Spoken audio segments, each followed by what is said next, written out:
চিংড়ি তো আমার ভীষণ পছন্দের, তাই ফ্রিজে থাকা কিছু চিংড়ি মাছ দিয়ে বানাচ্ছি আজ ভাপা চিংড়ি। 250 গ্রাম চিংড়ি মাছকে ভালোভাবে ধুয়ে পরিষ্কার করে নিয়েছি।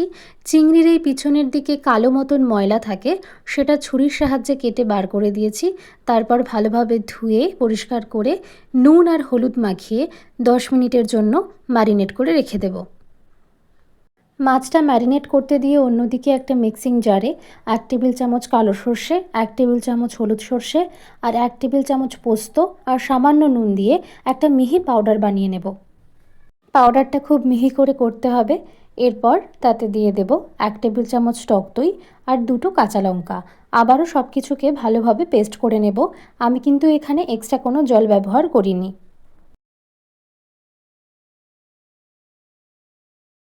সর্ষে পোস্তর পেস্টটা একদম রেডি হয়ে গেছে।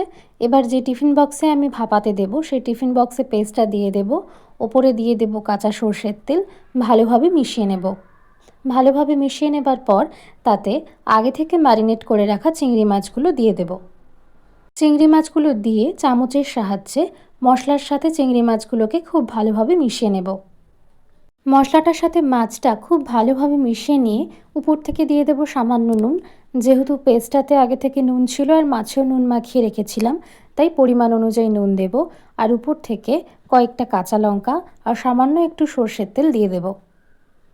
আমি সর্ষে পোস্ত দইয়ের যে পেস্টটা বানিয়েছি সেখানে আপনারা চাইলে নারকেল কোড়াও ব্যবহার করতে পারেন, বাট আমার কাছে ছিল না, তাই আমি ব্যবহার করিনি।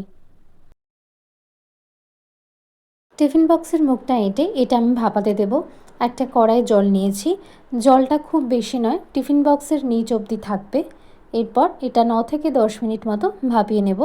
তাহলেই কিন্তু তৈরি হয়ে যাবে আমাদের ভাপা চিংড়ি। গরম ভাতের সাথে ভাপা চিংড়ি জাস্ট অসাধারণ। আজকের রেসিপি কেমন লাগলো কমেন্ট সেকশনে জানাবেন।